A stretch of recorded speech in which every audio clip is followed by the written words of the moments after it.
Episode 1 of Tagusari Bros opens not with high stake action but with something much quieter and honestly much heavier. This is a story driven less by shock and more by grief. At the center are two brothers, Makoto and Minoru. Makoto is a police officer while Minoru works as a medical examiner. On paper, they are just two professionals solving cases, but their motivation runs deeper. Their lives were shaped by a tragedy they still haven't escaped. Years ago, Makoto returned home to find both their parents dead. In that same moment, he caught a glimpse of a man leaving the scene. Inside, he found Minoru injured, bleeding from his hand. It's a haunting image, and more importantly, it's a mystery that was never solved. Because of legal limitations, the brothers couldn't pursue the killers themselves. That frustration defines them. It explains why they approach every case with such intensity, because every investigation feels personal. That emotional foundation carries directly into their first case. A man named Makimura is found dead inside a locked room. Right away, it feels like a less like a classic closed room mystery, but things get stranger when the man's supposed mother arrives and claims the body isn't her son. That's when truth begins to unravel. Makimuro had been living under a fake identity. Now the case isn't just about how he died, but who he really was. And then there's the locked room himself. The door was secured from inside, and his girlfriend was out of the country at the time.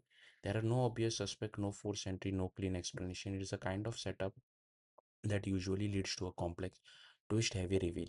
But the show takes a different route. Instead of chasing dramatic conspiracies, the brother focus on small realistic details. They start questioning whether the man actually died where he was found. That shift in perspective becomes the key. Eventually, they discover a damaged bicycle and everything clicks.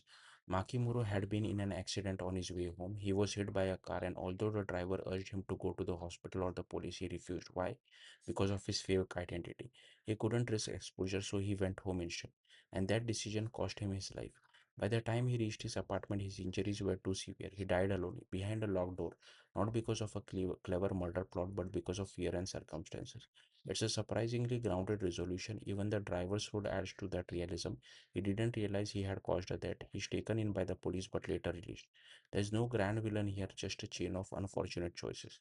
And that's really what defines this episode. Tagusari Bros doesn't rely on flashy twist or exaggerated danger. Instead, it leans into emotion. The case itself is simple, almost understated, but the weight comes from how it reflects the brothers' own unresolved past.